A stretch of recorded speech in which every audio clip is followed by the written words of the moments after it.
Welcome to Green Building Matters, the podcast that matters for green building professionals.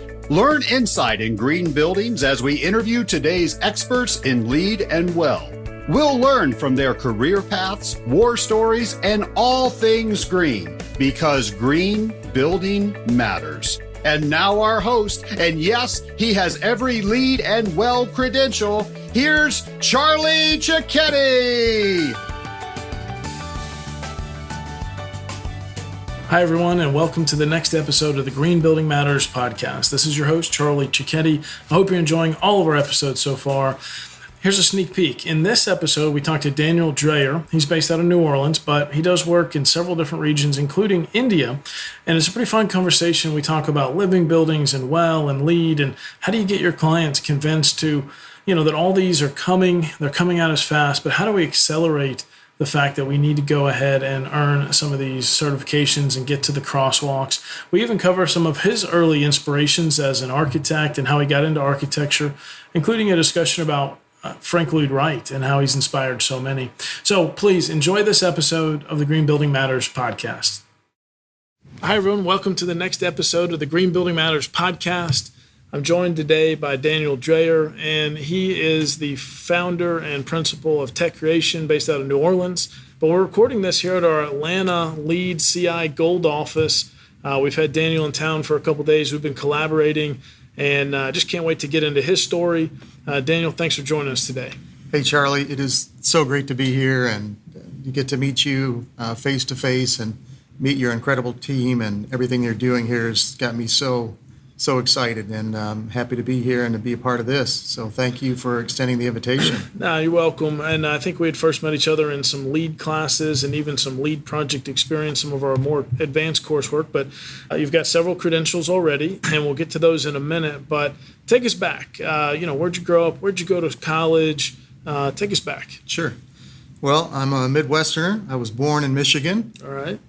And bounced around a little bit, Michigan, Ohio, New Jersey, back to Ohio. I ended up finishing up high school around in the Cleveland area, south of Cleveland, and went to college at the University of Cincinnati. Nice.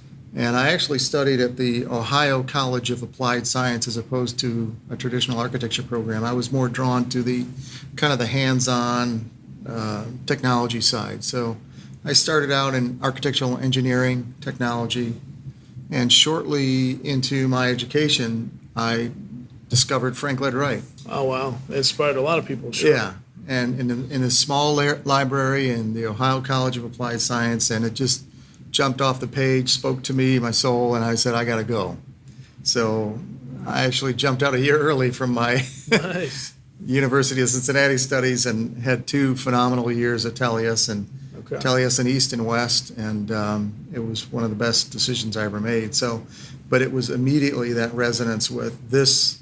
This is inspirational architecture to me. The integration of the indoor and outdoor done so beautifully, so poetically, so just innovative. Yeah. Even at the day, it's in its day it was, and it's still fresh. So no, that's awesome, and I guess he was an unspoken mentor there. But so that gave you the architecture bug, and I know you've made a career in that, and we'll talk about the sustainability work you're doing in multiple countries. But when did you get into sustainability? Well, actually, by credential, I became a LEED AP in 2009. So it's been 8-9 years. Sure, that was a long time ago. That's awesome. Yeah, I got mine in 2008, so you were right behind me. And the firm that I was working with at the time in New Orleans, Manning Architects, I think they're celebrating 30 years now.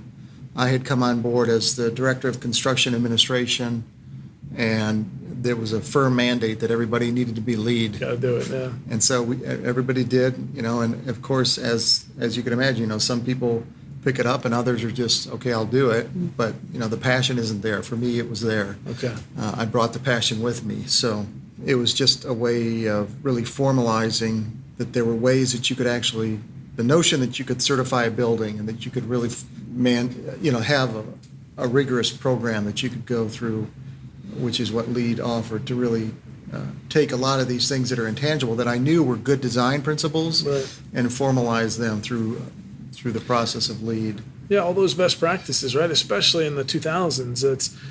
we all might have defined green buildings a little differently, but here was the rule book. If you're going to be a green building, here's what it would take to get the certification that says you did it the right way. So what were some of those early LEED projects? Well, I would say, just to back up, because Sure. I did spend, after I got my architecture schooling, I went and got a business degree, and that was up in Michigan, Northwood University. The campus was designed by Eldon B. Dow, who was a contemporary of Frank Lloyd Wright's. And so I kind of continued that, but went into and picked up some business education in the process.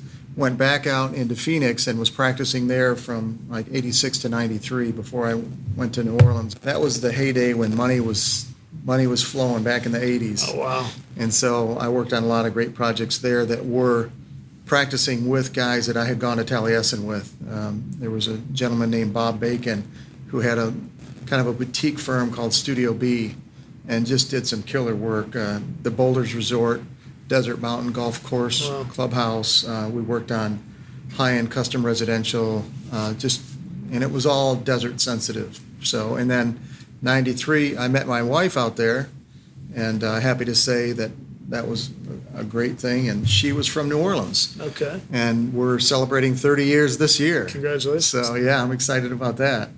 And my wife is Asian Indian, born in Mumbai. She grew up in New Orleans, and so had deep connections there. Come to find out that if you spend much time in New Orleans, it kind of grows on you in the best of ways. And Sure. it got inside me. So, 93 to the present, I've called New Orleans my home since 1993. And so, then fast forward, I guess, I got involved with projects with Tulane University. I think that was my first one. Okay. Was the renovation. It was about a $40 million renovation of the Student Union building on campus. And that started in 2004. And then Katrina came along in 2005, and we were midway through construction. Wow. And we took in 9 feet of water in the basement. Oh, my gosh. And we had over 100 buildings on campus that were affected. Yeah. And so it was a major moment, as I'm sure many of our listeners know by now, since it's been over 10 years since Katrina. So, but it was a great opportunity. The building was completed in 2006, and it ended up a LEED Silver building. And that was, I don't think it got its certification maybe till 2013. Sometimes it takes a while. And there's other priorities, when you have a major event like that happen and you're in recovery. So the interesting story is, I'll just make this kind of short, is we moved my niece my wife is a graduate of Tulane Architecture School. Oh, great. 20 years later, her niece goes through the same program, gets some of the same professors. We move her in Katrina weekend Oh, geez. to start her 5-year architecture track. And then it's like, okay, don't worry, we're going to just evacuate for a little bit, we'll come back. So she ended up doing a semester in California, and then we got the university turned around, back up and running in one semester, No kidding. which was That's huge. quite the accomplishment. Yeah. And so I always tell her, you got a priceless education, because she moved in Katrina weekend, and when she graduated 5 years later, the Saints won the Super Bowl. Yep. So that's an interesting way to bookend an education. Man, what a story there. I mean, Yeah. I know we've talked about resiliency, and I know for those that don't know, maybe international, but I mean, obviously that was a major thing that happened there with Katrina in New Orleans, and just having to rebuild, but rebuild sustainably, rebuild with resilience in mind. It really opened all that up and became just an imperative. Okay. The firm that I was with after that, with Manning Architects, participated in the Ray Manning, a founder of that firm. They participated in the Dutch dialogues, looking at Holland, different ways, different places around the world that have water issues, and how to mitigate, how to do innovative work. Sounds like they were proactive. Yeah. Daniel, you've dropped a few names. That sounds like some mentors you've had. Is there anyone else that you'd point out really maybe helped you at some point in your career or inspired you? Yeah, well, the first one is one that I never got to meet, of course, was Frank Lloyd Wright. There you go, sure. And then right on his heels was one of his contemporaries, was Eldon B. Dow. But I would say that what was really amazing is that my years at Taliesin, the reason that I went there, I was actually interviewed by Mrs. Wright to become an apprentice. So that was kind of special. But I still studied and practiced with guys that were first generation. William Wesley Peters, who an MIT engineer that did all the concrete structural engineering for falling water, and all the innovative stuff. So those guys were still there. So, it wasn't just one person. It was a whole group of people that were innovators in the day. And then fast forward, I would say, when I came to New Orleans, I had the pleasure, my first project I did in New Orleans was the phase 2 of the Aquarium of the Americas with the IMAX Theater. Okay. And I was the on-site project rep for that, and it was a joint venture between Billis Manning and S.Q. Filson, and both of those firms have evolved. But Alan S.Q., his firm EDR in 2014 won the AIA Firm of the Year award. That's a big deal. And I participated with them as a joint venture. I was with Manning Architects, and there was EDR. And tragically, Alan S.Q. passed in 2014, the same year that his firm won the award. Wow. For AIA Firm of the Year. But Alan was just a great mentor to me and so many people. And then, of course, a big shout out to my friend Ray Manning, principal with Manning Architects now. And I did kind of 2 tour duties with him. I started my New Orleans experience with Ray, and then came back and did a 5-year run from 2009 to 2014. Okay. And that's when I worked on a lot of lead projects, worked on a handful with Ray.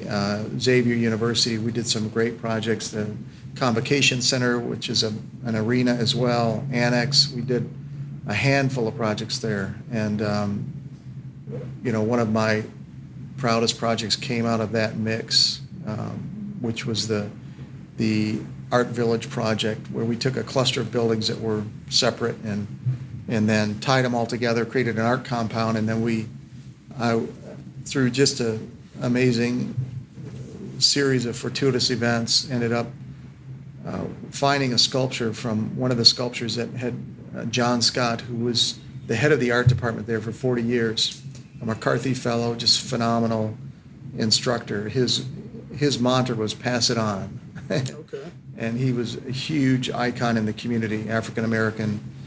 And so I got to meet John once in the summer of 2005. He had a retrospective show at the New Orleans Museum. And then Katrina hit. That was in July, and then in August, happened. Wow. Katrina happened. And I never got to see John again afterwards, except in spirit. And his New Orleans East studio got totally wiped out in Katrina. But the last 3D sculpture that he did was called Women's House. And he had hoisted that to the top of his studio. Okay. So even though his studio got ransacked and people came and took metal for parts and stuff like that for recycling, his piece was still up there. So working with his son and other people at Art Village, we actually salvaged that piece, and it's on the site now. It's the John Scott Sculpture Garden. Okay. And maybe we can do some links, and I can show you that. We'll put some links in the show notes. Put some links and share some of these, and with some of the other projects that I worked on, that Student Union building, we can give some links for that. But, that was that was just a really powerful moment, because John had lung cancer and then passed in 2006. Okay. So before we could realize the project, but I always felt like his spirit was guiding me through this process, the way things lined up, the way it came together, and just the way the funding opened up, and all of that. It was just one special moment after another that just created a remarkable project for me. I'd say to those listening, maybe you're in the design world, maybe you're in construction, maybe you're a sustainability consultant, but each project can have a story, and those are the ones, sounds like some really good stories behind those projects you were working on. Any other proudest accomplishments so far in your career? The big one, probably as a result of meeting my wife 30 years ago, was work that I'm doing in India. Wow. We started, her mother-in-law, we moved over, who had been living with us for many years. We moved her to India, and she spent 5 wonderful years from 2010 to 2015. She passed, had a great life, and in Hindu terms, a wonderful death too, a ceremony. Okay. So it was a beautiful thing to be part of that. I was actually there for her final months. Didn't know it at the time, but we started a large farmhouse project in 2013. And it took a couple of years, and we're reinventing that. It's registered as a LEED existing building project. We're in the process of doing that now. but it is already registered as an LBC, Living Building Challenge, and a well AP, or I'm sorry, well project. Yeah, no, we've been talking about it. You've been baking in a lot of sustainability. It's not just one. Where Right. the crosswalks? Hey, let's do this from this program and this, and it's a great project from what you've shown me. Yeah, and that's, in terms of things that really excite me, I love all things LEED, and I love the interesting thing when you talk about sustainability, as you know, Charlie, being looking at your credentials, and what you guys do here is you educate the broad spectrum. You don't focus on one rating system, but you recognize the merits of all these other ones, and you try to do each its justice and understand what's appropriate in what context. Sure. And so I'm kind of right on your heels with that. And I think that's why we connect so much, is because I'm interested. I'm a lead, well AP, and I'm also a volunteer with the Living Futures Institute as one of their volunteer ambassadors, and looking to continue in those. I like the idea of overlaying rating systems, when it's appropriate. So that kind of gets me excited. That just makes sense. So today you're doing work in India, you've got work in New Orleans, you've got some clients in some other states, but all things sustainability, you're taking the best of all these different programs and seeing what are the best fits. But what else is keeping you busy today? Well, I've got my first Lead for Homes project, Nice. a renovation up in Mammoth Lakes, California. Okay. I'm really excited about that. We're going to do hopefully some really cool things on that project. So I'm right now, I'm studying for my O&M exam, and then right on the heels of that, I'll pick up my Lead for Homes. So Good. I'm trying to catch up with you, Charlie, but I don't know if I got enough in this life to do that. So Yeah, you got it, man. But you're an inspiration, to say the least. Thank you. No, we appreciate that. And past the O&M, focus on not just new construction, but how do we operate green and double back on homes. Homes was a little tricky on that exam. But let's talk a little bit about crystal ball, Daniel. What's around the corner? Where do those listing? Where do I need to be reading? What do you think, our industry, where is it shifting? What do we need to be up to speed on? Well, part of the reason that I'm here is to really lean into that with people like you. Right now, I have the luxury, I have a lot of capacity, and so I have the luxury of some extra time now.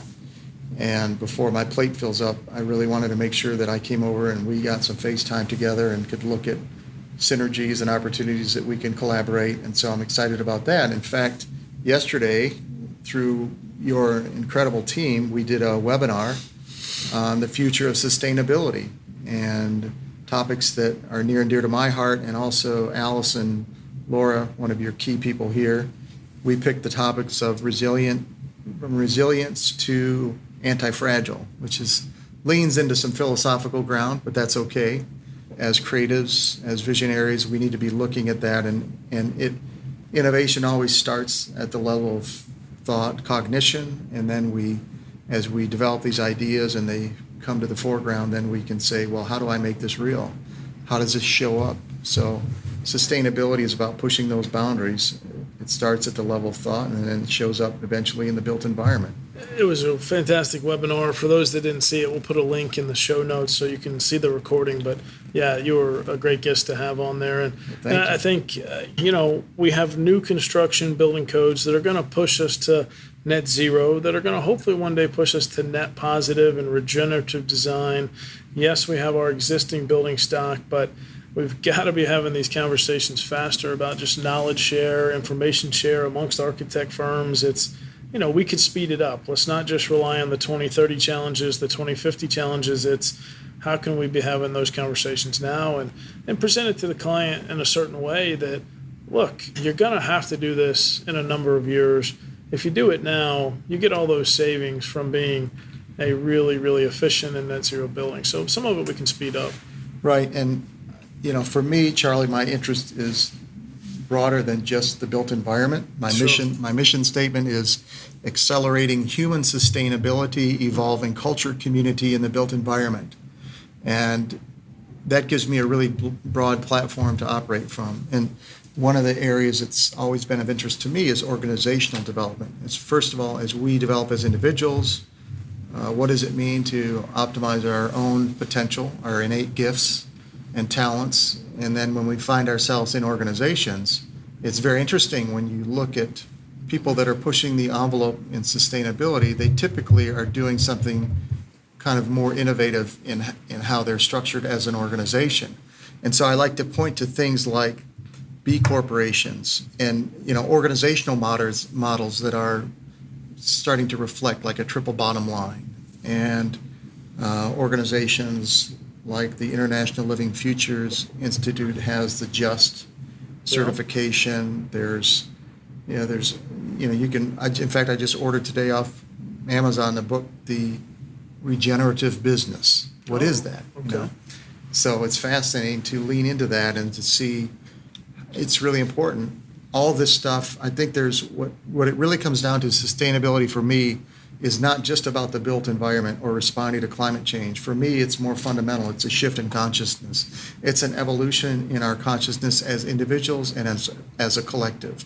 And when that starts to happen, then these other things just kind of naturally follow suit, if you will. That's my focus and my interest. So I'm pushing it in all those different realms and domains. If you look at the mandate or what are the topics of like 100 resilient cities, just one of those or two of those relate to the built environment. There's all these other things that are equity, that are education based, all these things that fall under the umbrella of culture and our institutions that are drivers and that create the receptivity for sustainable projects. That's an awesome mission. I can tell you're putting yourself intentionally around some like-minded people to advance that sense of community. Absolutely. So Daniel, so far, what's your gift in your career and life? What do you think you're known for? What are you best at?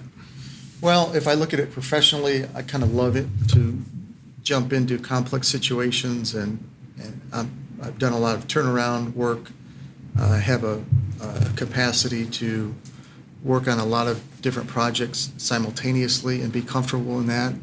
My MO is kind of I would say, quick start implementer. As a guy who really gravitated to the field initially, because I love to see things built. I'm the kind of person I need to see it, touch it, walk around it. My mode of learning is learning by doing, trial and error, iterations, and getting better that way as opposed to a theoretical approach. So learning by doing and just kicking it up that way has been my thing. And good. So, yeah. What routines, rituals do you have to stay on task, to stay productive? Any hacks or anything you can share? Well, for me, again, it's being someone who's always been a seeker of sorts, I would say, a seeker of truth and interested in the philosophical aspects of life as much as anything. On a practical level, I actually always look for the right kind of mentors and coaches that I can use. I have one that I've been working with for the last few years, an executive coach, and her company, it's a doctor, an amazing woman, Dr. Sarah Reef Hecking, so I'm giving a shout out to her. Nice. And her company is True Focus Coaching. So she's been helping me on a personal, professional level with kind of ramping up my executive skills. And then bigger than that, I'm a person that is looking to grow and develop mentally, emotionally, psychologically, spiritually. So I have places that I go to for that. I have different tribes that I relate to. So I'm all about fitness, wellness, which is why the WELL standard really makes so much sense to me. Yeah, it sounds like you have a growth mindset. I think that's very important. Early adopter, big time. I'm a fan of coaches as well, mastermind groups. You mentioned WELL. Let's just WELL AP. You studied, you took the exam. I'm sure there's a lot of people listening right now that are hearing, hey, this is the next thing. It's the next big thing. We've got to get behind it. But quick thoughts on WELL. But also, since we help people pass exams here, how was the exam?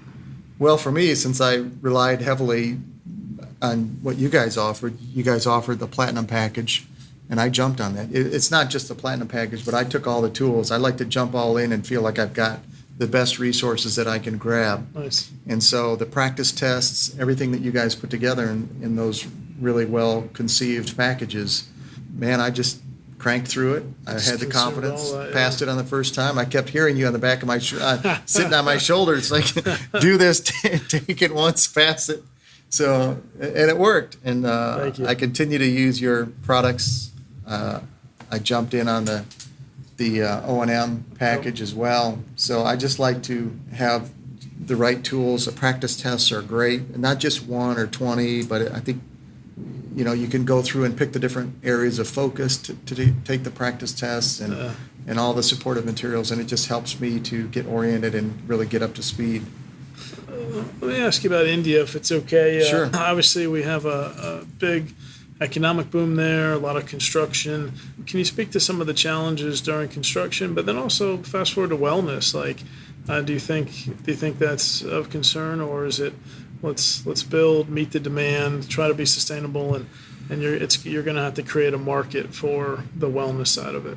Yeah, well, I was actually at the inaugural the Green Build India conference that happened last year in 2017, and got to meet up with Mahesh Ramanujam and hear him. I was actually in Los Angeles when they handed the baton to him in 2016, and got to experience that. And then I said, I wonder how long before he'll do India. Took a year later. And so I was there. I'll be going back for Green Build India this year. Nice. It's just it's on my my calendar. And what was fascinating was how far they'd already come with LEED, the amount of projects that are LEED certified already in India. It's no joke. They're taking it seriously, and they're getting great results. And I got to meet the people that got the first WELL certified office building there. Fantastic. And what's interesting when you look at these rating systems that do roll out globally is there is always some adjustments, some fine tunings of the standard of, to make it relevant for that country. Specifically, like the allowance for fitness, as an example. Sure. Here in the U.S. it might be $200. Well, $200 in India, is huge. So they make adjustments. You start to modify the standard to make it relevant. And I was looking to see how it would translate, knowing that India, in places where I built my project in the state of Gujarat, which is about 4 hours north of Mumbai along the western coast, in the state of Gujarat, in the town of Navsari, which is an hour south of Surat. And Surat is one of the big booming, I think it was one of the fastest growing cities in Asia. And it's a LEED city. Yeah. It's one of India's 100 smart cities. And they're doing right. Going like gangbusters over there. And it's actually a twin city with the town of Navsari. It's a designated developmental zone. And they have already plans for a bullet train to go from Ahmedabad, India, down through along the western coast, through Surat, and then it'll stop in Mumbai. And, I think they're doing a hyperlink in India, too. I think it's crazy, the stuff that's happening there. That's awesome. So it sounds like it's a lot further along than maybe we're seeing here from the States. So yeah, definitely. I'm a fan, Daniel, of a bucket list. Yeah. What are 1 or 2 things left on your bucket list? Well, one of them has nothing to do with architecture per se, but it's one of my fun things is skiing, and one of it is to Heliski, Alaska. I haven't done that yet, in the Himalayas as well. As soon as I found out they had skiing in India, I said I'm going. So want to do that with my good friend Kristen Ulmer. I'm going to give a shout out to her. She has a program that she's done called Ski to Live, and she wrote a book that I highly recommend. I'm jumping ahead here, but this is not my preferred book, but this is one of them. It's called The Art of Fear. And it's about, we get bombarded with these cultural messages about fear, no fear, this or that. And, courage, it takes a lot of courage to do what we do day in and day out. So I love the message from Kristen in her book, The Art of Fear, is how do you have, the notion of no fear, that doesn't play. Sure. You can minimize fear, but you're never going to get rid of it, and you don't want to. You got to find a way to have a healthy relationship with fear because it's part of our survival mechanism. So, anyways, that's a big bucket list, fun thing to do with Kristen and whoever else comes along for the ride. That's awesome. And the other one would be sustainability projects. I have some personal goals by 2022, between 5 and 10 projects that are LEED, well, 5 to 10 LBC projects. And I'm also very interested in seeing way more happen with products, materials coming online that meet these LEED criteria, the third-party certification. So I personally am committing to work with 5 different companies to bring projects through some form of third-party certification, whether it's cradle to cradle, whether it's declare, combination thereof, green seal. And there's projects, there's many manufacturers in India that are looking for that as well. And so it's a global need to really expand, and there's lots of databases where people are trying to create these one-stop shops for the materials, and because that, as you know, is one of the most challenging parts of delivering well or on a well or a LEED project, and getting as many of those material credits as we can. You nailed it, and you're going to achieve those goals. I think you're really in a good position and on a good track. So I love those lofty goals, but thank you. Someone's got to push it, and I think you're going to be good at having those conversations and being convincing. Here's why we do it. Here's why we do it now, and here's what's in it for all of us. I'm happy to be that person, Charlie, and and it's fun when I got people like you that I'm running side by side with or trying to catch up with. No, man, we got to challenge each other. So we've mentioned a few books here, and for everyone listening, we'll put some links in the show notes. But maybe one more book you'd recommend? Yeah, it's on the spirit of what I think is really important. If you talk about sustainability, it's not just the built environment, but it's about who we are as individuals. And it's called Evolutionary Relationships, and it's by Patricia Olbert, and you can find it at evolutionarycollective.com. And it's interesting. We talk about the growth of the individual, but with however many billion people we have, I don't know what the latest is on the planet, 7+ billion. 7+, yeah. It's really about creating a higher we space. Architects love to talk about space. So we have an individual, we have a collective. So as we grow as individuals, we've evolved so much in terms of technology and all of our metrics, our ability to do great things with technology. But I think what really needs to happen is more growth at the level of heart, of deep empathy, and really not seeing someone outside of you as separate, and really cultivating that with intention and deep empathy. And I think there's a lot of magic that happens in that. No, it's good. We're going to put the link below. I haven't read that. I'm going to check it out. Yeah. So in closing, there's some that are just now getting into this green building movement, or I'd even just say sustainability. To your point earlier, it's not just about the built environment, but any advice, career advice to anyone listening? Well, there's so many ways to come at this in terms of interest. And just example, the book Drawdown. Yeah. What are the top 100 solutions for sustainability? There's so many ways that people can contribute. And so find an area where you're passionate.